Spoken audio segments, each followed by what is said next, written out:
Hello everyone, today we are discussing the haemodialysis. Haemodialysis क्या होता है? Haemodialysis is a process of cleaning और removing waste product and fluid from blood whose kidney not work properly. तो kidney failure patient के अंदर जो waste product accumulate हो गया है और फ्लूइड ओवरलोड हो गया, उसको निकालना की जो प्रोसेस है वो क्या कहलाती है? हीमोडायलिसिस कहलाती है। जहाँ पे देखिएगा, ये एक मशीन दिख रही है आपको, एक पेशेंट लेटी हुई है। पेशेंट का ब्लड इधर से मशीन में जा रहा है और यहाँ से फिल्टर होके वापस पेशेंट की तरफ जा रहा है। ये मशीन क्या है? हीमोडायलिसिस मशीन है। ये क्या करती है? इधर से जो वेस्ट ब्लड है इसमें आ रहा है, जो ये ब्लड है इसके अंदर ये यहाँ पे वापस से छन के, यानी कि जो वेस्ट प्रोडक्ट है वो उनको निकाल लिया जाता है और जो प्योर ब्लड है थोड़ा ठीक करके उस ब्लड को वापस पेशेंट की तरफ भेज दिया जाता है। प्रोसेस आपकी हीमोडायलिसिस कहलाती है। ठीक है, इसके इंडिकेशन से हीमोडायलिसिस में जो है वो ज़रूरत क्यों पड़ती है हीमोडायलिसिस की, यानी कि किडनी फेलियर पेशेंट में पड़ती है। अब सीकेडी के पेशेंट हैं, क्रोनिक किडनी डिजीज के पेशेंट हैं, उनके अंदर कब जरूरी हो जाएगा कि हमें डायलिसिस करना है? उनके अंदर यदि जीएफआर रेट जो है वो 10 ml पर मिनट से भी कम हो जाती है तो फिर हमें ज़रूरत पड़ती है कि डायलिसिस करना पड़ेगा। वैसे नॉर्मल कितनी होती है जीएफआर? 1 to 25 ml पर मिनट। ठीक है, फ्लूइड ओवरलोड हो रहा है तो भी हमें फ्लूइड ओवरलोड को कम करने के लिए डायलिसिस की जरूरत पड़ती है। एसिडोसिस यदि है रहा पीएच यानी कि 7.1 से भी नीचे जा रहा है तो करना ही पड़ेगा। ठीक है, यूरिनरी सिंड्रोम में करते हैं। तो यहाँ पे देखिएगा, ये मशीन जो दिखा रही है इसमें देखिएगा, यहाँ से एक लगा हुआ है लाइन। इस लाइन से पेशेंट का ब्लड इधर जा रहा है मशीन में और ये इस डायलाइजेट में इसमें डायलाइजर में जा रहा है। ये डायलाइजर है, डायलाइजर के अंदर जा रहा है, यहाँ पे फिल्टर होता है ब्लड। ठीक है, वापस इस डायलाइजर से फिल्टर होके वापस पेशेंट की तरफ जा रहा है। ठीक है, तो यहाँ पे उसका जो एक्स्ट्रा वेस्ट है, एक्स्ट्रा वाटर है, वो सब क्या किया जाता है? रिमूव कर लिया जाता है। ठीक, अब देखिए फंक्शन क्या क्या है हीमोडायलिसिस मशीन के। वही सब फंक्शन है जो किडनी के हैं, लेकिन किडनी के कुछ एक्स्ट्रा फंक्शंस भी हैं। जैसे इरिथ्रोपोइडिन का प्रोडक्शन करती है, तो ये इरिथ्रोपोइडिन का प्रोडक्शन नहीं करता है। दूसरा क्या करती है किडनी? एल्डोस्टेरोन का प्रोडक्शन करती है, विटामिन डी को एक्टिवेट करती है जो कैल्शियम के एब्जॉर्प्शन में हेल्प करता है। लेकिन हेमोडायलिसिस जो मशीन है ये क्या करती है? केवल एक काम करती है, उसका जो वेस्ट है उसको निकालती है, इलेक्ट्रोलाइट्स को बैलेंस करती है और बफर सिस्टम को मेंटेन करके रखती है। यानी कि देखिए क्या क्या फंक्शन है। Remove excess fluid, excess body fluid, excess जो बॉडी फ्लूइड हो रहा है उसको रिमूव करती है। ठीक है, मेंटेन करती है बफर सिस्टम, जो बॉडी का बफर सिस्टम है, यानी कि पीएच को मेंटेन करती है ताकि उसमें इलेक्ट्रोलाइट्स वगैरह को बैलेंस करके।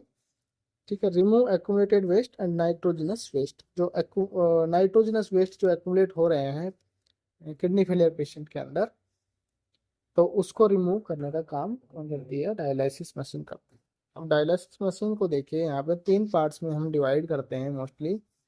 एक इसमें डायलाइजर होता है, एक डायलाइजेट होता है और एक ब्लड ट्यूबिंग सिस्टम। देखिए यहाँ पे मशीन दिखाई दे रही है आपको, ये पेशेंट लेटा हुआ है। ये जो ट्यूब्स आ रही है ये क्या है? ब्लड ट्यूबिंग सिस्टम हो गया। ठीक है, ये जो पार्ट दिखाई दे रहा है आपको, जो इधर लगा हुआ है, ये यहाँ पे देख लीजिए, ये जो पार्ट है ये क्या कहलाता है आपका? डायलाइजर कहलाता है। इसको क्या कहते हैं? डायलाइजर कहते हैं। और ये डायलाइजर की ही क्या है? सबसे इम्पोर्टेंट चीज है ये ही फिल्टर करता है ये ब्लड को फिल्टर करने का काम इस डायलाइजर का ही है। इस डायलाइजर क्या है? ये एक तरीके से प्लास्टिक का बना हुआ रहता है। इसके अंदर सेमी परमिएबल मेम्ब्रेन होती है जो कि पोरस कैलोफेन की बनी होती है, पोरस कैलोफेन की बनी हुई होती है इसके अंदर जो सेमी परमिएबल मेम्ब्रेन। उसके अंदर बंडल ऑफ कैपिलरीज होते हैं, फाइबर्स के बंडल ऑफ कैपिलरीज बने हुए रहते हैं अंदर की साइड में। और इन फाइबर्स के बाहर की साइड में क्या है? एक प्लास्टिक चैम्बर होता है। ठीक है, यानी कि ये अंदर इसमें फाइबर्स होते हैं इस टाइप से, और फिर ये फाइबर्स बंद हो गए और इसके बाहर क्या रहता है? ये अलग से चैम्बर रहता है एक प्लास्टिक का। ठीक है, तो ये प्लास्टिक का जो चैम्बर रहता है इसमें तो क्या मूव करता है? डायलाइजेट। इसमें क्या मूव करता है? इस प्लास्टिक में डायलाइजेट मूव करता है। ठीक है। और इसके अंदर क्या मूव करता है आपका, ब्लड। इसके अंदर क्या रहता है, ब्लड। ठीक है। तो देखिएगा जो ये इस टाइप से अंदर जो फाइबर्स कैपिलरीज हैं, इनके अंदर तो ब्लड आता रहता है, और बाहर की तरफ जो एक खाली स्पेस रहता है, इसमें डायलाइजेट रहता है। तो ये जो है ये सेमी परमेबल मेम्ब्रेन होती है एक तरीके से। और ये सेमी परमेबल मेम्ब्रेन जो है किसकी बनी हुई होती है, पोरस कैलोफेंस की बनी होती है, यानी कि ब्लड इसके अंदर होता है, बाहर डायलाइजेट होता है। तो इधर से एक्सचेंज होता रहता है ब्लड का, ब्लड के वेस्टेज का डायलाइजेट के अंदर। ठीक है। तो अभी बता देता हूँ आपको डायलाइजेट क्या होता है। डायलाइजेट एक तरीके से क्या होता है, सॉल्यूशन होता है। डायलाइजर तो ये जो दिखाई दे रहा है ये डायलाइजर है। ये इसको आर्टिफिशियल किडनी कहते हैं, इसको क्या कहते हैं, आर्टिफिशियल किडनी। ठीक है, यही फिल्टर का काम करता है। और प्लास्टिक का चैम्बर होता है इसके अंदर बाहर की तरफ। और अंदर बंडल ऑफ कैपिलरीज की ट्यूब्स होती हैं जिसके अंदर ब्लड बहता रहता है। ठीक? और प्लास्टिक चैम्बर में कौन रहता है, डायलाइजेट रहता है। इसके अंदर सेमी मेम्ब्रेन की बनी हुई होती है, जो किसकी रहती है, पोरस कैलोसम कैलोफेन की रहती है। तो ये डायलाइजेट क्या है, डायलाइजेट एक सॉल्यूशन है। क्या है, सॉल्यूशन है, जिसमें part A, part B and RO water होता है। इस सॉल्यूशन में क्या क्या चीजें होती हैं, ये तीन चीजें होती हैं। पार्ट बी यानी कि सोडियम बाइकार्बोनेट एक प्रिपेयर किया करना पड़ता है। सोडियम बाइकार्बोनेट का एक पाउडर आता है, उसको हम पानी में डाल के और ये प्रिपेयर करते हैं। ठीक है, तो ये पार्ट बी बन जाता है। पार्ट ए क्या रहता है, इसमें सारे इलेक्ट्रोलाइट्स और मिनरल्स वगैरह होते हैं। ठीक है, ये प्रिपेयर्ड हुआ हुआ आता है, पहले से पैकिंग आती है इसकी। और एक पार्ट भी बनाना पड़ता है जब डायलाइजेट करते हैं, डायलाइसिस करते हैं तब। और वो आरओ वाटर उसमें मिलाते हैं। तो ये तीन चीज़ों का जो मिला के एक सॉल्यूशन बनता है, उसको हम डायलाइजेट कहते हैं। और ये डायलाइजेट क्या करता है, ये डायलाइजेट इसमें यहाँ से एंटर होता है, इस डायलाइजर में एंटर होता है और बाहर की तरफ मूव करता है। ठीक है, बाहर की तरफ मूव करता है, इसके चारों तरफ मूव करता है। और कहाँ से निकलता है, इधर से बाहर निकल जाता है। जबकि इसके अंदर ब्लड जो है, ब्लड का मूवमेंट इधर से होता है, और ये अंदर से मूव करता हुआ कहाँ निकलता है, इधर से पेशेंट की तरफ चला जाता है। ठीक है, तो ये डायलाइजेट हो गया, समझ में आ गया आपको। डायलाइजर ये वाला पार्ट पूरा डायलाइजर है। डायलाइजेट क्या है, एक सॉल्यूशन। इसका प्रिंसिपल क्या है, किस सिद्धांत पे काम करता है हेमोडायलाइसिस, तो यहाँ पे देखिएगा, यहाँ पे मैंने कुछ डायग्राम और दिखा रखे हैं। ये डायलाइजेट यहाँ पे लगता है, देखो ये डायलाइजर जो है यहाँ पे लगा हुआ रहता है इस टाइप से। और ये जो आ रहा है ना, नली आ रही है ये इधर से, ये क्या है, इसमें डायलाइजेट जो है वापस आता है, और इधर से डायलाइजेट इसमें जाता है। और ब्लड कहाँ से आएगा इसमें, ब्लड इसमें इधर से अंदर आता है और इधर से निकल जाता है पेशेंट की तरफ से। ठीक। अब देखिए प्रिंसिपल के क्या काम करती है ये, इसमें सेमी परमिएबल मेम्ब्रेन होती है, किसके अंदर, इस डायलाइजर के अंदर। डायलाइजर जो है उसके अंदर सेमी परमिएबल मेम्ब्रेन होती है। और वेस्ट प्रोडक्ट जो है इसमें से जो स्मॉल पार्टिकल्स जैसे कि यूरिया है, क्रेटिनिन है, यूरिक एसिड है, और वेस्ट मॉलिक्यूल्स जो हैं वो इसमें से पास हो जाते हैं। जबकि लार्ज पार्टिकल्स जैसे कि बैक्टीरिया है, प्रोटीन है, ब्लड सेल्स है, ये इसमें से पास नहीं होते हैं। ठीक है, ये इसमें से पास नहीं होते हैं। Waste product and water excreted by two mechanism. अब यहाँ पे दो मैकेनिज्म यहाँ पे लगती हैं, उनके थ्रू ये एक्सचेंज होता है यहाँ पे। कौन कौन सी, एक तो डिफ्यूजन होता है और एक होता है अल्ट्रा फिल्ट्रेशन। अब देखिएगा डिफ्यूजन क्या होता है, डिफ्यूजन क्या होता है, डिफ्यूजन के अंदर हाई कंसंट्रेशन से लो कंसंट्रेशन की तरफ किसका मूवमेंट होता है, सोल्यूट पार्टिकल्स का मूवमेंट होता है। सोल्यूट मतलब जो घुले हुए हैं। ठीक है, यानी कि जैसे पानी है, इस पानी में जो चीजें हैं, अ, जैसे कुछ भी इसमें डाल रखा है, सोडियम डाल रखा है या फिर मिनरल्स डाल रखे हैं, वो क्या है, सोल्यूट है। जैसे हमारा ब्लड है, ब्लड के अंदर क्या क्या वेस्ट प्रोडक्ट बढ़ गए हैं, यूरिया बढ़ गया है, नाइट्रोजनस वेस्ट बढ़ गया है। ठीक है, तो ये सब क्या है, इलेक्ट्रोलाइट्स हैं, ये सब क्या है, सोल्यूट्स हैं। बाकी वाटर उसमें रहता है, ये ब्लड के प्लाज्मा जो रहता है वो क्या है, सॉल्वेंट। अब देखिए यहाँ पे क्या है, ये हाई कंसंट्रेशन से लो कंसंट्रेशन की तरफ जाता है, यानी कि ब्लड के अंदर जो पेशेंट का ब्लड है उसमें यूरिया, नाइट्रोजन, इलेक्ट्रोलाइट्स जैसे सोडियम, पोटेशियम, ये सब ज़्यादा रहेंगे। पोटेशियम ज़्यादा रहेगा, यूरिया ज़्यादा रहता है, यूरिक एसिड है, ठीक है, ये सब ज़्यादा रहेगा, क्रिएटिनिन ज़्यादा रहेगा। तो ये सब ज़्यादा से कहाँ जाएंगे, कम की तरफ, हाई कंसंट्रेशन से किधर जाएंगे, लो कंसंट्रेशन की तरफ जाते हैं। इसको हम क्या करते हैं, डिफ्यूजन। तो ये प्रोसेस यानी कि ये वाली मैकेनिज्म यहाँ पे लगती है, कहाँ पे, डायलाइजर के अंदर। तो ये डायलाइजर होता है, इस डायलाइजर में जैसे ब्लड आता है तो ये डायलाइजेट इसमें डाला जाता है, जो सॉल्यूशन अपन बना के जो डाल रहे थे वो इधर से जाता है डायलाइजेट।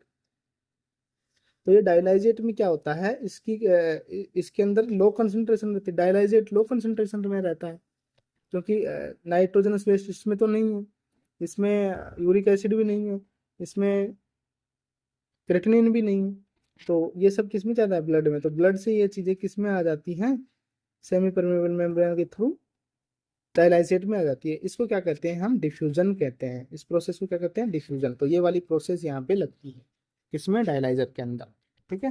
तो यहाँ डायलाइसिस में दो मैकेनिज्म काम करती हैं। पहली क्या हो गई, डिफ्यूजन। डिफ्यूजन आपको समझ में आ गया, हाई कंसंट्रेशन से लो कंसंट्रेशन की तरफ सोल्यूट पार्टिकल्स का मूवमेंट होता है। जबकि दूसरा है अल्ट्रा फिल्ट्रेशन। अल्ट्रा फिल्ट्रेशन में क्या होता है, अल्ट्रा फिल्ट्रेशन जो है इसमें क्या होता है, जो हाई प्रेशर से लो प्रेशर की तरफ पूरे सॉल्यूशन का मूवमेंट होता है उसमें, ठीक है। हाई प्रेशर से लो प्रेशर की तरफ जो भी वाटर भी जाएगा, कुछ इलेक्ट्रोलाइट्स भी जा सकते हैं जो उसमें से पास हो सकते हैं, किसके थ्रू, सेमी परमेबल मेम्ब्रेन के थ्रू। क्योंकि यहाँ पे सेमी परमेबल मेम्ब्रेन है और ये ब्लड है, ब्लड इधर से आया जा रहा है, मशीन इसको डाले जा रही है, डाली जा रही है, तो प्रेशर बन रहा है। तो इधर हाई प्रेशर हो गया, इधर लो प्रेशर रहता है, तो यहाँ से ये फ्लूइड जो है, एक्सेस फ्लूइड है, वो इसमें आ जाता है, किसमें, डायलाइजेट में आ जाता है। तो यहाँ पे दो मैकेनिज्म काम करती हैं, अल्ट्रा फिल्ट्रेशन और डिफ्यूजन। तो हमें समझ में आ गया कि अल्ट्रा फिल्ट्रेशन क्या होता है और डिफ्यूजन क्या होता है। डिफ्यूजन में सॉल्वेंट का, सॉल्यूट का मूवमेंट होता है हाई से लो कंसंट्रेशन में। अल्ट्रा फिल्ट्रेशन में लो प्रेशर की तरफ मूवमेंट होता है, हाई प्रेशर से किसका, सॉल्यूशन का, ठीक है। जैसे देखिए यहाँ पे प्रेशर पड़ रहा है, ज्यादा प्रेशर पड़ रहा है तो ये इधर भग रहा है। इसके साथ ही एक और होता है ओस्मोसिस, इसको भी देख लेते हैं। देखिए ओस्मोसिस में क्या होता है, इसमें लोअर कंसंट्रेशन से हाइयर कंसंट्रेशन की तरफ मूवमेंट होता है, लेकिन किसका मूवमेंट होता है इसमें, सॉल्वेंट का मूवमेंट होता है, फ्लूइड का मूवमेंट होता है, ठीक है। इसमें वाटर, सॉल्वेंट कौन होता है, वाटर या फ्लूइड जो भी है, तो उसका मूवमेंट होता है लोअर कंसंट्रेशन से हाइयर कंसंट्रेशन की तरफ, इसको बोलते हैं ऑस्मोसिस। हम इसमें एक एग्जांपल पहले से ही पढ़ते आते हैं कि जैसे कि हम पानी के अंदर क्या डाल देते हैं, किशमिश डाल देते हैं, तो किशमिश क्या हो जाती है, वो किशमिश क्या हो जाती है, फूल जाती है, ठीक है। पानी के अंदर फूल जाती है, यानी कि क्या होता है, तो ये पानी जो है ये वाटर किधर चला जाता है, यहाँ पे इसकी कंसंट्रेशन ज़्यादा है, पानी ज़्यादा है बाहर। किशमिश में तो कितना सा पानी, कुछ उसमें नहीं है ना इतना पानी, तो यहाँ से क्या जाता है, ये पानी इसके अंदर चला जाता है अंदर की तरफ, तो ये किशमिश क्या होती है, फूल जाती है। इसी प्रोसेस को ऑस्मोसिस कहते हैं, ठीक है। जैसे सेल्स के अंदर भी वैसा होता है, जब ऑनकोटिक प्रेशर लगता है तब, तो सेल्स के अंदर जैसे जैसे फ्लूइड भर जाएगा तो सेल क्या हो जाएंगे, फूल जाएंगे और एडिमा हो जाता है, ठीक है, वो ऑस्मोसिस से होता है। तो ये वाली प्रोसेस होती है ऑस्मोसिस, इसके अंदर वाटर का मूवमेंट होता है लोअर कंसंट्रेशन से हाइयर कंसंट्रेशन की ओर, ठीक है। ये समझ में आ गया। तो ये वाली मैकेनिज्म यहाँ पे नहीं लगती है, इस डायलाइसिस में, डायलाइजर के अंदर ये वाली मैकेनिज्म नहीं लगती है, यहाँ पे दो ही लगती हैं, एक तो डिफ्यूजन और अल्ट्रा फिल्ट्रेशन ही लगता है, ठीक है। लेकिन मैंने बता दिया है इसको भी। अब देखिए नर्सिंग इंटरवेंशन क्या रहेंगे डायलाइसिस में। तो ये डायलाइसिस आपको समझ में आ गया, यहाँ पे, यहाँ से ब्लड आ रहा है, यहाँ से ब्लड आ रहा है ये, और ब्लड आया है इधर, इधर से डायलाइजेट सॉल्यूशन गया, सॉल्यूशन गया और इधर से आया। तो यहाँ पे दो चीज़ें काम करेंगी, डिफ्यूजन और अल्ट्रा फिल्ट्रेशन। इसके थ्रू ये वेस्ट प्रोडक्ट इधर आ जाएगा और ये ब्लड वापस चला जाएगा पेशेंट की तरफ। नर्सिंग इंटरवेंशन क्या क्या का ध्यान रखना है हमें, जब भी डायलिसिस होता है तो हमें क्या क्या ध्यान रखना है। तो इसमें से क्वेश्चंस आते हैं जो भी आजकल नर्सिंग इंटरवेंशन के क्वेश्चंस नॉर्सेट में आ रहे हैं, वो सब इसी से आते हैं। वाइटल साइंस हमें मॉनिटर करते रहना है, क्या करना है, वाइटल साइन मॉनिटर करते रहना, पहले भी, ड्यूरिंग और आफ्टर। यानी कि प्रोसीजर हो रही होने से पहले भी हमें वाइटल साइन चेक करना है, क्योंकि हाइपोवोलेमिया वगैरह तो नहीं है, और फ्लूइड हम निकालेंगे, तो फ्लूइड निकालेंगे तो हाइपोवोलेमिया में जा सकता है, इसलिए ड्यूरिंग भी करेंगे और आफ्टर भी करेंगे। यानी कि उसको मॉनिटर अटैच करके रखते हैं पेशेंट को, डायलिसिस जब प्रोसेस चालू रहती है तो। टेम्परेचर में एलिवेटेड, इसमें क्या होता है, टेम्परेचर थोड़ा बहुत बढ़ सकता है पेशेंट का, क्योंकि ब्लड जो है मशीन में घूम के आता है तो थोड़ा गर्म हो जाता है ब्लड। लैब वैल्यू हम चेक करेंगे। लैब वैल्यू क्या है, जो भी उसका आरएफटी के अंदर है, इलेक्ट्रोलाइट्स हैं, वो चेक करेंगे। सोडियम का लेवल, पोटेशियम का लेवल, इसके अलावा क्रिएटिनिन का लेवल कितना, यूरिक एसिड का लेवल, और तो मेन चीज इलेक्ट्रोलाइट्स का लेवल चेक करेंगे, सोडियम पोटेशियम का, ताकि ज़्यादा न निकल जाए उसमें से। ठीक है, क्योंकि पोटेशियम क्या करेगा, हार्ट पे बहुत सारा चेंजेस करता है हार्ट्स के अंदर। ठीक है, इसी चीज चेंजेस मिलते हैं, जो मैंने आपको प्रीवियस वीडियो में बताया, आप उसको देख लीजिए एक बार। वेट ऑफ क्लाइंट, इसमें वेट भी करते रहते हैं क्लाइंट का, ताकि पता चले कितना फ्लूइड निकला है, कितना मतलब फ्लूइड निकला है पेशेंट से। तो ये चीज़ हम देखते हैं, वेट वेट से बिफोर एंड आफ्टर, प्रोसीजर से पहले और प्रोसीजर के बाद हम उसका वेट चेक करते हैं, इससे उसका आउटपुट का पता लगाते हैं। मॉनिटर फॉर ब्लीडिंग, ब्लीडिंग भी इसमें हो सकती है, क्योंकि देखिए इसमें हेपरिन डालते हैं। इस सर्कुलेटरी सिस्टम जो रहता है, ये ब्लड ट्यूबिंग सिस्टम, इसके अंदर क्या डालेंगे हम, हेपरिन डालेंगे, ताकि क्या है, ब्लड क्लॉट ना हो जाए अंदर डायलाइजर के अंदर जाके, तो इसलिए इसमें हेपरिन डालते हैं। तो हमें ध्यान रखना है कि कहीं ब्लीडिंग ना हो जाए पेशेंट को। प्रोवाइड एडिक्वेट न्यूट्रिशन, न्यूट्रिशन उसको अच्छा देंगे क्लाइंट को। जो देखो, प्रोसीजर से पहले क्लाइंट खा सकता है खाना, और प्रोसीजर के टाइम भी खाना खा सकता है वो। जब प्रोसीजर हो रहा है, डायलिसिस हो रहा है, उस टाइम भी खा सकता है। ठीक है, ये ध्यान रखना है, कुछ चीजें विद होल्ड करनी है, कुछ medication with hold medication. Dialysis के टाइम कौन सी मेडिकेशन विद होल्ड करनी है, एंटी हाइपरटेंसिव मेडिकेशन। क्यों करेंगे, क्योंकि एंटी हाइपरटेंसिव क्या करता है, बीपी को क्या करता है, एंटी हाइपरटेंसिव कम करता है। ठीक है, एंटी हाइपरटेंसिव हाइपरटेंशन को कम करता है। अब सोचिए, उसमें से फ्लूइड निकल रहा है, हम डायलिसिस कर रहे हैं, फ्लूइड भी निकल रहा है, वैसे ही उसमें हाइपोवोलेमिया होगा, और उससे बीपी कम हो सकता है। हम उसमें मेडिकेशन भी दे रहे हैं, तो उससे भी और ज़्यादा कम हो जाए, इसलिए अंदर इसको एंटी हाइपरटेंसिव नहीं देते हैं, नहीं तो उसको हाइपोवोलेमिक शॉक हो सकता है पेशेंट को। वाटर सोल्यूबल विटामिन भी नहीं देंगे। वाटर सोल्यूबल विटामिन क्या होंगे, एक्सक्रीट हो जाएंगे डायलिसिस के साथ साथ, इसलिए वाटर सोल्यूबल विटामिन नहीं देंगे। कौन कौन सी होती है वाटर सोल्यूबल विटामिन, बी और C, B complex and C complex. Vitamin B complex, vitamin C complex, सब क्या होते हैं, वाटर सोल्यूबल। फैट सोल्यूबल कौन कौन से होते हैं, ए डी ई के, ये सब क्या है, फैट सोल्यूबल विटामिन। एक और मेडिकेशन डिजोक्सिन, डिजोक्सिन भी हम इसमें नहीं देते हैं। डिजोक्सिन क्या है, कार्डियक ग्लाइकोसाइड। ठीक है, इस डिजोक्सिन से बहुत सारे क्वेश्चन पूछे जाते हैं, इसलिए मैं थोड़ा सा इसमें आपको बता देता हूँ। ये कार्डियक ग्लाइकोसाइड्स है, जो क्यों देते हैं इसको, इसको force of contraction, heart failure के पेशेंट को देते हैं, ताकि फोर्स ऑफ कॉन्ट्रैक्शन बढ़े। ये क्या करती है, सोडियम और पोटेशियम पंप को इनहिबिट करती है, ये इसका मैकेनिज्म ऑफ एक्शन है। ठीक है, सोडियम पोटेशियम पंप को इनहिबिट कर देती है, और कैल्शियम को क्या कर देती है, ये बढ़ा देती है। तो कैल्शियम क्या करवाता है, फोर्स ऑफ कॉन्ट्रैक्शन बढ़ा देता है, ताकि, तो ध्यान रखना, हाइपर कैल्सीमिया करती है ये मेडिकेशन, क्या करती है, हाइपर कैल्सीमिया करती है, और हाइपोकैलेमिया हो जाएगा ये देंगे तो, क्योंकि पोटेशियम पंप को इनहिबिट कर देती है। तो फोर्स ऑफ कॉन्ट्रैक्शन को बढ़ाती है, साथ साथ हार्ट रेट को क्या कर देती है, कम कर देती है। डिजोक्सिन टॉक्सिसिटी का अर्ली साइन क्वेश्चन आता है, जीआई डिस्टर्बेंस होता है। क्या होता है, जीआई डिस्टर्बेंस है, यानी कि एनोरेक्सिया, नोजिया, वोमिटिंग, डायरिया, ये सब हो सकता है। लेटर साइन इसका क्या होता है, विजुअल डिस्टरबेंस। क्या होगा, विजुअल डिस्टरबेंस, यानी कि येलो ग्रीन हेलो होगा, आंखों के चारों तरफ कैसा दिखाई देगा, येलो ग्रीन हेलो। ठीक है, येलो ग्रीन टाइप का एक वो हेलोज बन जाएगा ऐसे वो, और ब्लड विजन या डबल विजन ऐसा होगा, तो ये लेट साइन है, विजुअल डिस्टरबेंस इसका लेटर साइन है। तो ध्यान रखना, ये क्वेश्चन आता है। थेरापेटिक लेवल कितना होता है इसका, 0.5 to 2 नैनोग्राम पर ml, ये डिजोक्सिन का थेरापेटिक लेवल है ब्लड के अंदर। और इसका एंटीडोट, यदि टॉक्सिसिटी ज़्यादा हो जाती है तो क्या है एंटीडोट, डिजीबाइंड, डिजीबाइंड इसका डिजोक्सिन का एंटीडोट है। क्वेश्चन आए हुए हैं ये सब। नेक्स्ट देखिएगा, असेस ऑफ हेमोडायलिसिस। हेमोडायलिसिस कर रहे हैं तो उसमें असेस चाहिए, यानी कि कहाँ से करेंगे, पेशेंट के थ्रू ब्लड जो लेंगे, ब्लड कहाँ कहाँ से ले सकते हैं। यदि पेशेंट नया पेशेंट है, तुरंत करना पड़ रहा है, तो हम उसमें क्या करेंगे, सब क्लेवियर लेफ्ट फीमोरल कैथेटर डालेंगे। सब क्लेवियर लेफ्ट फीमोरल कैथेटर इस टाइप का होता है, डबल ल्यूमन या ट्रिपल ल्यूमन भी ले सकते हैं।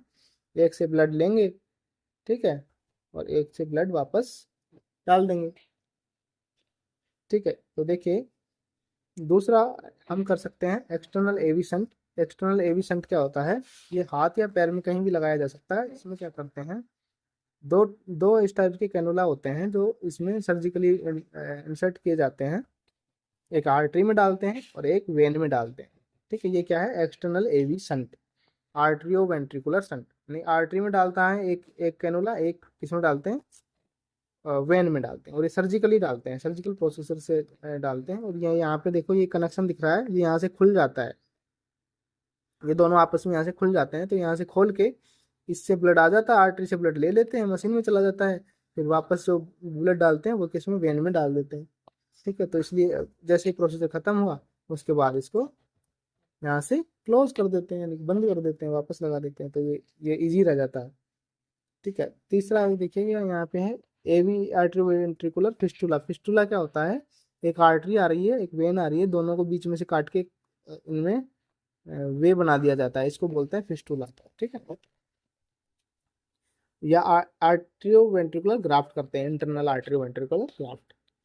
इसमें क्या होता है, आर्टरी है और वेन है, यदि ये नहीं मिल पा रही है, पास पास नहीं है, तो इसमें ग्राफ्टिंग करने की जरूरत पड़ती है। ग्राफ्टिंग में क्या है, एक नली बनाई जाती है, कैडोवर टिश्यूज की किसी से भी बना सकते हैं। तो यहाँ पे लेके और इसमें दोनों को कनेक्ट कर देते हैं, आर्टरी को वेन से कनेक्ट कर देते हैं, ठीक है। तो ये ग्राफ्टिंग हो गई। ग्राफ्टिंग की जरूरत उनमें पड़ती है जिनमें फिस्टुला नहीं बन पाता है, बाकी फिस्टुला ज़्यादा बढ़िया रहता है। और एक्सटर्नल एविसेंट जो होता है, ये एक्सटर्नल होता है, बाहर निकलता, यानी कि एक तरफ से आर्टरी में चला गया, एक तरफ से वेन में चला गया बाहर, और बाकी ये जो जॉइंट है ये बाहर रहता है, ठीक है। ये सब इंटरनल रहते हैं, अंदर रहते हैं। तो देखिएगा, इनमें सब में थोड़ा थोड़ा डिफरेंस है। ये शॉर्ट टर्म प्रोसीजर के लिए, टेम्पररी यूज के लिए हम तुरंत करते हैं, तो तुरंत क्या करेंगे, हम सब क्लेम में फिमोरल कैथेटर डालेंगे, क्योंकि ये डालेंगे तो इसमें भी टाइम लगेगा, इस सब में टाइम लगेगा, तो तुरंत हमें डायलिसिस करना है तो इसके थ्रू कर सकते हैं। ये 6 वीक तक हम यूज कर सकते हैं इसको, ठीक है, 4 to 6 वीक्स तक यूज कर सकते हैं। Client should not sit up to 45 degree femoral catheter is placed. यदि फीमोरल साइड पे कैथेटर लगाया हुआ है तो 45 डिग्री से ज़्यादा पेशेंट को बैठने से मना करेंगे, क्योंकि ये किंक हो जाएगा उससे, ठीक है। तो ये भी ध्यान रखना है, ये नर्सिंग इंटरवेंशन में आता है। इसके डिसएडवांटेज क्या है, चांसेस ऑफ इन्फेक्शन रहेंगे, क्योंकि ये एक्सटर्नल लाइन है, इन्फेक्शन के चांस रह सकते हैं, डिस्क्लोजमेंट हो सकता है, ब्लीडिंग हो सकती है, निकल भी सकती है, पेशेंट मान लो खींच दिया या किसी में अटक के निकल गई तो निकल सकती है। दूसरा, यहाँ पे निकल जाएगी तो ब्लीडिंग हो सकती है, और हेमाटोमा हो सकता है। तो ये इसके डिसएडवांटेज है।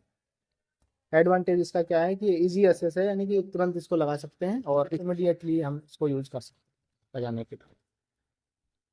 दूसरा हम पढ़ते हैं एक्सटर्नल एवी शंट। तो ये टू सेलास्टिक कैनुला होते हैं, इसमें silastic cannula, two silastic cannula surgically inserted in artery and vein. Artery और वेन में इंसर्ट करते हैं, जो कि सर्जिकली करते हैं, जो फोरआर्म में कर सकते हैं या फिर लेग में कर सकते हैं। इसका एडवांटेज क्या है, it can use immediately after creation. जैसे ही ये मान लो डाला है, उसके तुरंत बाद हम इसको यूज कर सकते हैं, ठीक है। No venipuncture is needed. उसके बाद क्या होता है, इसमें एक बार पंक्चर कर दिया, एक बार हमने सर्जिकली इसको इंसर्ट कर दिया, उसके बाद वेन पंक्चर करने की जरूरत नहीं रहती है, बार बार हम इसको यूज कर सकते हैं, ठीक है। यहाँ से खोला, लगाया, डायलिसिस किया, वापस इसको बंद कर दिया। तो ये इसका एडवांटेज ये है। डिसएडवांटेज क्या है, इसका डिसकनेक्शन हो सकता है, यानी कि यहाँ से मान लो निकल गया तो ब्लीडिंग हो जाएगी, डिसलॉजमेंट हो सकता है, रिस्क ऑफ हेमरेज और इन्फेक्शन क्लॉटिंग।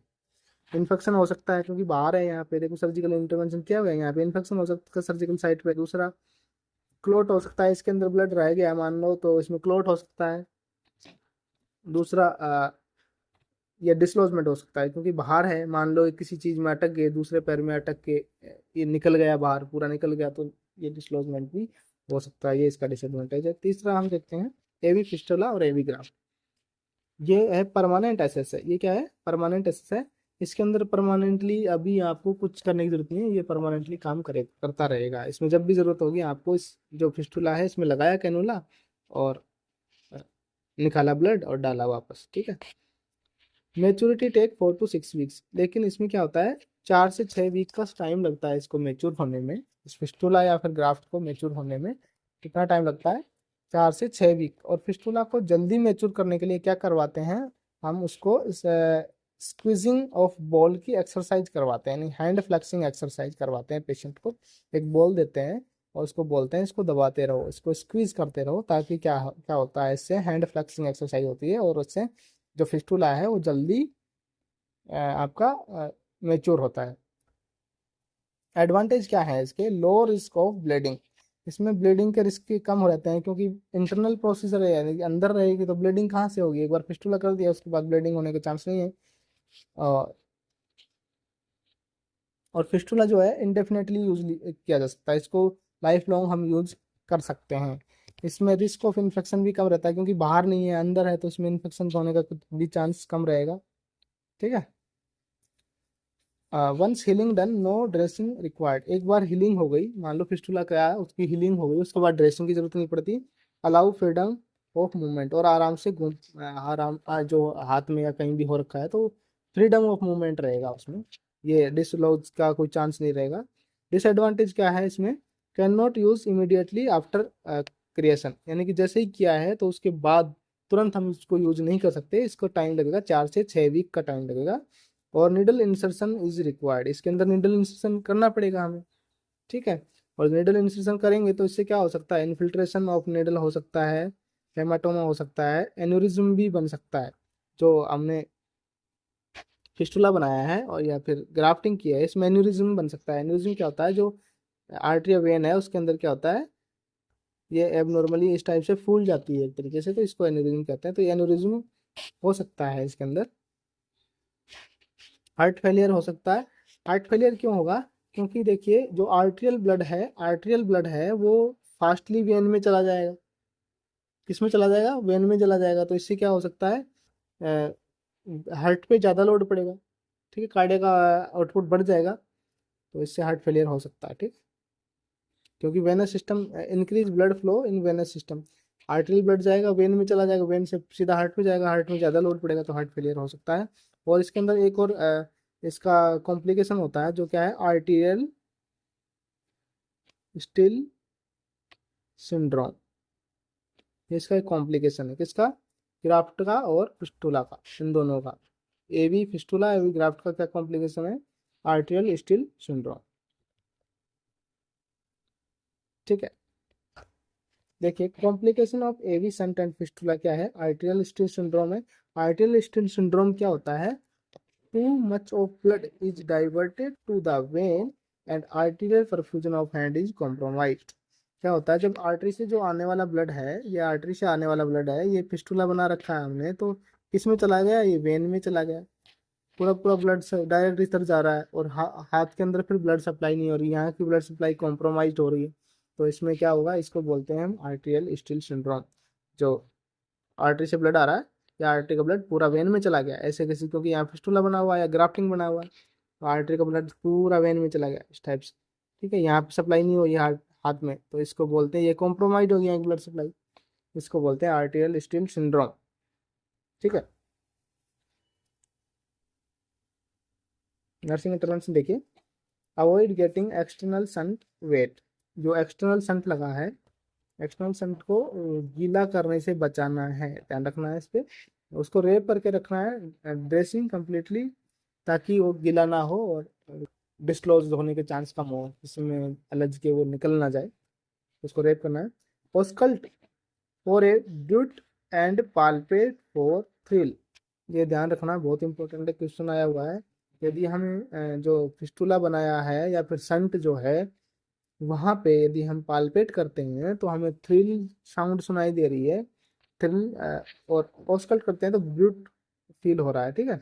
पाल्पेट पे थ्रिल फील हो रहा है और ओस्कल्ट पे ब्रूट सुनाई दे रहा है, तो हम क्या करेंगे, ये क्या है, नॉर्मल है, ये अच्छा है, मीन्स आपका फिस्टुला क्या कर रहा है, काम कर रहा है, फिस्टुला एसेंट क्या है, वर्किंग। यदि ये नहीं है, दोनों एब्सेंट हैं, तो क्या होगा कि उसके अंदर क्लॉट हो गया है, हमें इन्फॉर्म करना है हेल्थ केयर प्रोवाइडर को। If the absent palpation on palpation, यदि पाल्पेशन थ्रिल एब्सेंट है, इसके अंदर संट के अंदर थ्रिल एब्सेंट है। संट में ब्रूट थोड़ा बहुत एब्सेंट हो सकता है, ब्रूट हमें कई बार उसका नहीं होता, लेकिन थ्रिल फील होना चाहिए। तो यदि ये भी पाल्पेट नहीं हो रहा है, तो हमें इन्फॉर्म करना है हेल्थ केयर प्रोफेशन को। Palpate pulse below the fistula और ग्राफ्ट, जो फिस्टुला और ग्राफ्ट किया है उसके बिलो हमें पल्स फील करनी है, पाल्पेट करनी है। और हैंड स्वेलिंग तो नहीं हो रही है, ये भी हमें उसमें मॉनिटर करते रहना है, ताकि कुछ इन्फिल्ट्रेट तो नहीं हो गया है। मॉनिटर फॉर क्लॉटिंग, क्लॉटिंग के लिए भी हमें उसमें देखते रहना है, फिस्टुला में क्लॉटिंग होने का चांस होता है। तो देखो क्लॉटिंग में क्या होगा, tingling and discomfort in extremities होगा, इनेबिलिटी टू पाल्पेट, थ्रिल और ऑस्कल्टेट ब्रीथ, ये दोनों एब्सेंट हो जाएंगे। इसका मतलब क्या हो सकता है, उसमें क्लॉटिंग हो गया है। और आर्टेरियल स्टील सिंड्रोम को हमें मॉनिटर करता रहना है, ताकि आर्टेरियल स्टील सिंड्रोम तो नहीं हुआ, ये कॉम्प्लिकेशन है उसका। ठीक है, नेक्स्ट देखिए, कॉम्प्लिकेशन ऑफ हीमोडायलिसिस। हीमोडायलिसिस के क्या कॉम्प्लिकेशन है,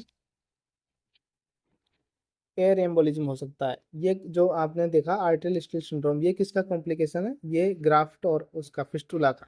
ठीक है, ये ग्राफ्ट या फिस्टुला का है, क्योंकि उसमें से ब्लड चलाता जाता रहेगा वेन में। जबकि हीमोडायलिसिस के कॉम्प्लिकेशन क्या है वो हम देखते हैं। एयर एम्बोलिज्म हो सकता है, यानी कि एयर ट्रैप हो सकती है किसके अंदर, ब्लड के अंदर एयर जा सकती है। और जो सर्कुलेटरी सिस्टम में यदि एयर चला गया, तो वो क्या कर सकता है, कार्डियोपल्मोनरी कॉम्प्लिकेशन कर सकता है। इसके अंदर क्या क्या मिल सकता है एयर एम्बोलिज्म वाले पेशेंट में, देखो डिस्निया होगा, उसके अंदर टेकिकार्डिया होगा, हार्ट रेट बढ़ जाएगा उसका, चेस्ट पेन होगा, हाइपोटेंशन हो जाएगा, ऑक्सीजन सेचुरेशन क्या हो जाएगा, डिक्रीज हो जाएगा, और साइनोसिस हो जाएगा। ये सब होंगे। तो यहाँ पे क्वेश्चन आया हुआ है, देखिए प्रायोरिटी वैक्सीनेशन का, यदि हमें क्या करना है सबसे पहले, यदि पेशेंट के अंदर एयर एम्बोलिज्म हो गया है, तो सबसे पहले क्या करना है, हमें तुरंत स्टॉप करना है किसको, डायलिसिस प्रोसेस को सबसे पहले स्टॉप करना है। उसके बाद पेशेंट को पोजीशन देनी है, कौन सी पोजीशन देंगे, लेफ्ट ट्रेंडलनबर्ग पोजीशन।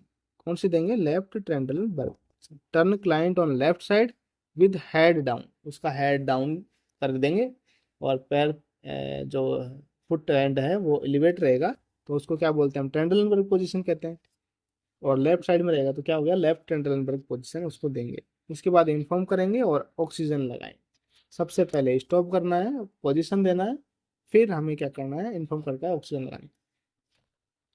ठीक है, ये हम क्यों इसको लेफ्ट हैंड पोजीशन देते हैं, ये भी क्वेश्चन आया हुआ है एक बार एम्स में, कि क्यों देते हैं ऐसी पोजीशन, ताकि जो एयर एम्बुलेंस जो है उसके अंदर वो क्या हो जाए, हार्ट के अंदर ट्रैप हो जाए, राइट साइड ऑफ हार्ट में ट्रैप हो जाए।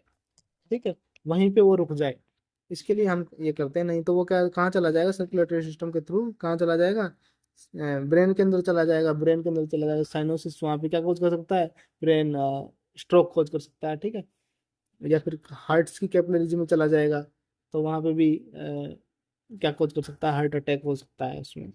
ठीक। दूसरा है डिसइक्विलिब्रियम सिंड्रोम। डिसइक्विलिब्रियम सिंड्रोम भी इसका मेन कॉम्प्लिकेशन है। इसमें क्या होता है, देखिए डिसइक्विलिब्रियम नाम से पता है, इक्वल नहीं रहता है, चीजें डिसइक्वल हो जाती है। इसमें क्या होता है, जैसे हमने ब्लड से जो इलेक्ट्रोलाइट्स निकल रहे हैं, ब्लड से इलेक्ट्रोलाइट्स निकल रहे हैं डायलिसिस में, अब वो इलेक्ट्रोलाइट्स फास्टली निकल रहे हैं कंपेयर टू सीएसएफ। सीएसएफ है, सीएसएफ में से इतनी जल्दी नहीं निकल पाते हो, लेकिन ब्लड में तो डायरेक्ट जा रहा है ब्लड उसमें, तो वहां से क्या डायरेक्टली वो fast changes of composition of blood. ठीक है, rapid changes of composition of blood during haemodialysis. तो इसमें क्या हो जाता है, सीएसएफ में तो सीएसएफ का कंसिस्टेंसी थोड़ा ज़्यादा बना जाता है, और ब्लड का कम हो जाता है, क्योंकि ब्लड से रैपिडली निकल गया है। तो फिर क्या होता है, जो फ्लूइड है, फ्लूइड किस में पुल हो जाता है, सीएसएफ में, यानी ब्रेन टिश्यू में चला जाता है, क्योंकि वहाँ पे कंसंट्रेशन ज़्यादा है। तो हमने यहाँ पढ़ा था, ओस्मोसिस में क्या होता है, लोअर कंसंट्रेशन से हायर कंसंट्रेशन की तरफ जाता है क्या, फ्लूइड।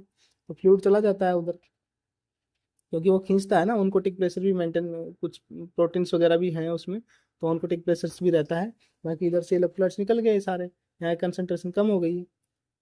तो वहां जाएगा तो उससे एडिमा हो जाएगा, क्या हो जाएगा, सेरिब्रल एडिमा। इसी को कहते हैं डिसिक्विलिब्रियम सिंड्रोम, यानी कि rapid changes in composition of blood. Blood के कंपोजिशन तो रैपिडली चेंज हो जाते हैं, किसके तुलना में कम चेंजेस होते हैं, CSF. During haemodialysis solutes are removed from blood faster than the CSF. ये देखिए ये लाइन, सोल्यूट जो है फास्टली रिमूव हो जाते हैं ब्लड में सीएसएफ की तुलना में, तो फिर क्या होता है, फ्लूइड सीएसएफ की तरफ चला जाता है, यानी कि एडिमा, सेरिब्रल एडिमा कोज करता है। इसी को हम कहते हैं डिसइक्विलिब्रियम सिंड्रोम, यानी कि ब्लड से तो जल निकल गए लेकिन सीएसएफ में रह गए, और सीएसएफ में रह गए तो वो क्या करेगा, एडिमा करवा देता है। इसको हम इंटरवेंशन क्या करेंगे, स्लो करेंगे उसको। जैसे ही इक्विलिब्रियम सिंड्रोम हो गया है तो क्या करेंगे हम, स्लो और स्टॉप कर देंगे डायलिसिस को, डायलिसिस कर देंगे और इन्फॉर्म करेंगे हेल्थ केयर प्रोवाइडर को। प्रिपेयर टू एडमिनिस्टर, उसके साथ में प्रिपरेशन करेंगे किसकी, हाइपरटोनिक सॉल्यूशन वहाँ पे रखेंगे, जैसे कि मैनिटोल और एल्बुमिन, यदि प्रिस्क्राइब्ड है तो वो उसको दे देंगे ताकि वो एडिमा को कम कर सके। अब नेक्स्ट हम पढ़ रहे हैं पेरिटोनियल डायलिसिस। देखिए पेरिटोनियल डायलिसिस क्या होता है, यह भी एक प्रोसीजर है। इसमें क्या करते हैं, पेरिटोनियम जो इसमें है, पेरिटोनियम मेम्ब्रेन, ये पेरिटोनियम मेम्ब्रेन, पेरिटोनियम केविटी जो है, ये क्या काम करती है, सेमी परमेबल मेम्ब्रेन का काम करती है। जो पेरिटोनियम मेम्ब्रेन यहाँ पे है, ये सेमी परमेबल मेम्ब्रेन का काम करती है। देखिए एब्डोमेन में जो भी ऑर्गन्स होते हैं ये पेरिटोनियम केविटी के अंदर होते हैं, ठीक है। और ये पेरिटोनियम केविटी में क्या है, ब्लड सप्लाई ज़्यादा होती है, यहाँ पे बहुत सारी कैपिलरीज होते हैं। तो ये क्या करते हैं, यहाँ से डाइलाइजेट जो सॉल्यूशन है, ठीक है, सॉल्यूशन का बैग है, डाइलाइजेट सॉल्यूशन, इसमें इलेक्ट्रोलाइट्स मिनरल्स होते हैं, और क्या होता है इसके अंदर, ग्लूकोज होता है, शुगर होता है, और स्टेराइल वाटर, इसमें स्टेराइल यूज करते हैं, ठीक है।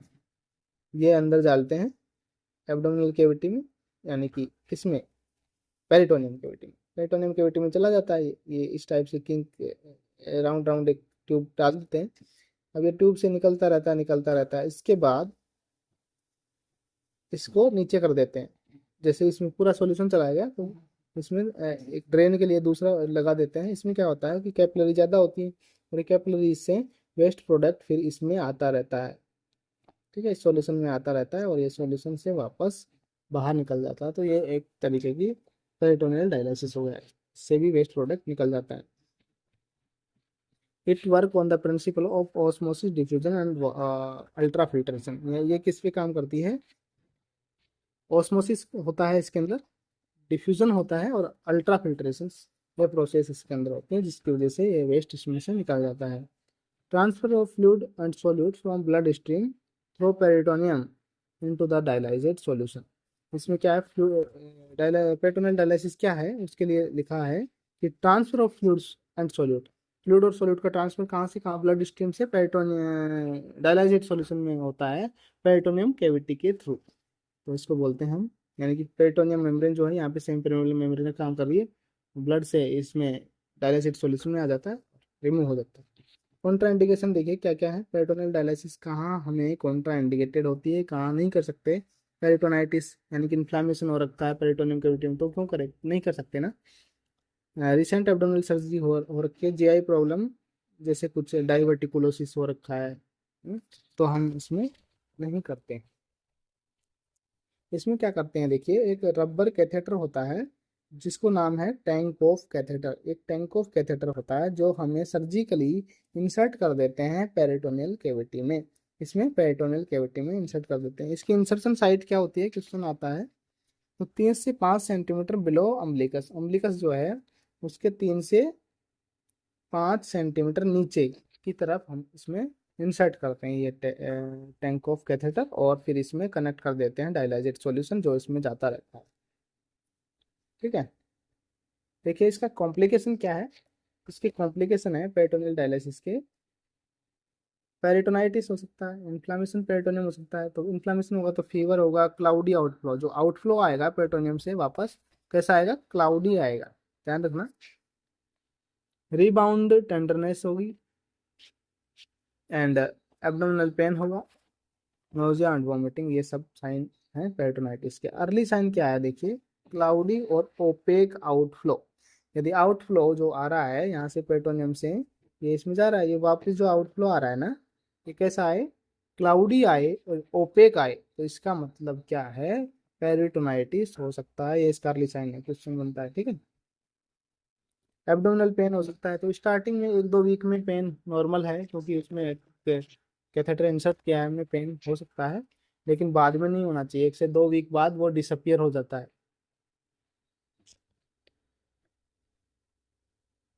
और डायलाइजेट जो सॉल्यूशन डाल रहे हैं उसको थोड़ा वार्म कर लेना चाहिए पहले डालने से पहले, क्योंकि जो ठंडा रहता है वो डिस्कम्फर्ट कोज करता है। एबनॉर्मल आउटफ्लो, यदि इधर से जो आउटफ्लो आ रहा है पेरिटोनियल से वापस आउटफ्लो आ रहा है, उसका एबनॉर्मल यानी कलर के हिसाब से देखते हैं तो देखिए ये क्वेश्चन बनते हैं, इंपॉर्टेंट है यहाँ भी। ब्लडी आउटफ्लो आ रहा है, इसका मतलब क्या है, वेस्कुलर कॉम्प्लिकेशन है, यानी ब्लड आ रहा है कहीं ना कहीं। ठीक है, तो स्टार्टिंग में 1-2 बार हो सकता है, क्योंकि शुरू शुरू में इंसर्ट किया तो थोड़ा ब्लड आ सकता है, लेकिन 1-2 एक्सचेंज के बाद ब्लड नहीं आना चाहिए। यदि आ रहा है तो वास्कुलर कॉम्प्लिकेशन है वहाँ पे। ब्राउन आउटफ्लो आ रहा है, ब्राउन मीन्स ब्राउन कलर का आउटफ्लो उधर से आ रहा है, तो इसका मतलब बाउल परफोरेशन हो गया, इंटेस्टाइन में कहीं ना कहीं पंचर हो गया है वो कहते तो, और बाउल परफोरेशन हो गया। यूरिन कलर का आ रहा है तो ब्लेडर के अंदर परफोरेशन हो गया है। और क्लाउडी आउटफ्लो आ रहा है तो पेरिटोनाइटिस हो गया, क्वेश्चन बनता है। ठीक है, क्लाउडी और ओपेक आउटफ्लो क्या कोज करेगा, पेरिटोनाइटिस। ठीक है, इनसफिशियंट आउटफ्लो आ रहा है, यानी कि पूरा डाल रहे हैं जितना नहीं आ रहा है, तो वो भी कॉम्प्लिकेशन है। Leakage of around the catheter side के अराउंड लीकेज भी हो सकता है, ये भी इसका कॉम्प्लिकेशन है।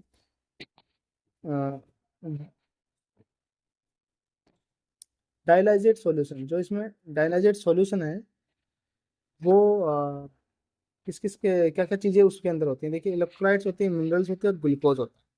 तो सॉल्यूशन डालते हैं पेट्रोलियम कैविटी में, डायलाइजेट सॉल्यूशन, उसके अंदर इलेक्ट्रोलाइट्स होते हैं, मिनरल्स होते हैं और ग्लूकोज। ग्लूकोज क्यों ऐड करते हैं, ताकि इसकी हाइपरटोनिसिटी बनी रहे और ये फ्लूइड को ऑस्मोसिस के द्वारा अपनी तरफ खींच ले, और फ्लूइड बाहर निकल जाएगा, एक्सेस फ्लूइड बाहर निकलने के लिए। और ये एक स्टेराइल सॉल्यूशन होता है। ठीक है, डायलाइजेट क्या होता है, पेरिटोनल डायलाइजेट कैसा होता है, स्टेराइल होता है, जबकि डायलाइसिस मशीन में यूज करते हैं वो स्टेराइल नहीं यूज करते, उसमें आरओ वाटर यूज करते हैं। ठीक है, वो वैसे क्लीन होता है, काफी अच्छा होता है, लेकिन उसमें क्या है, स्टेराइल नहीं करते, इसमें स्टेराइल करते हैं, ध्यान रखना। ठीक है, thank you for watching the video.